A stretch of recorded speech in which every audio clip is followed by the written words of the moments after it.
এই যে মমতা ব্যানার্জি এবং তার দলটা যে আজকে মিটে গেল, সেটা কিন্তু এমনি এমনি মিটে যায়নি। তার অনেক কারণ আছে। দুটো কথা আমি সেই দলের মিছিল নিয়েই বলি। একদিন দুপুরবেলা 1টা নাগাদ আমাদের কলেজ থেকে কল এলো, বললো যে আজকে তাড়াতাড়ি কলেজে আসিস, একটা ফর্ম ফিল আপ করা হবে, খুব ইম্পর্টেন্ট। তো সেই ফর্মের ব্যাপারে জিজ্ঞেস করতে বললো, বাকি কথা কলেজে এসে হবে। তো তারপর আমি বিকেলবেলা তাড়াতাড়ি কলেজে গেলাম এবং কলেজে ঢুকতেই বললো যে ইউনিয়নে যা, ফর্ম ফিল আপ করা হচ্ছে। ইউনিয়নে গেলাম, কিন্তু ইউনিয়নে ঢোকার পরে যখন গলা থেকে আই কার্ডটা খুলে নেওয়া হলো, আর খুলে নিয়ে বললো যে কালকে তৃণমূলের মিছিল আছে, চলে আসবি এই টাইমে, যদি না আসিস তাহলে আর কোনোদিন আই কার্ড পাবি না, আর কালকে মিছিল শেষ হওয়ার পরে আই কার্ডটা পাবি। এরকমভাবে থ্রেট দিয়ে দিয়ে নিয়ে যাওয়া হতো মিছিলে। তারপর ভোটের আগে তৃণমূলের নেতারা যে প্রচার করতে বেরোয়, সেই প্রচারে যাওয়ার জন্যও লোক নেই।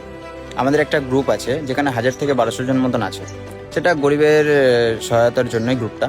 তো সেই গ্রুপে একজন কন্ট্যাক্ট নিয়েছিল যে এত এত করে টাকা দেওয়া হবে আর গাড়ির তেল খরচা দেওয়া হবে, তৃণমূলের মিছিল আছে কালকে, এই জায়গার এমএলএ ডেকেছে। তো সেই কন্ট্যাক্ট নিয়ে যাওয়া হলো, 1000-1200খানা ছেলে গেল। তাহলে ভাবুন, একটাও লোক নেই যাওয়ার জন্য, এরকমভাবে ভাড়া করে থ্রেট করে লোক নিয়ে যাওয়া হতো।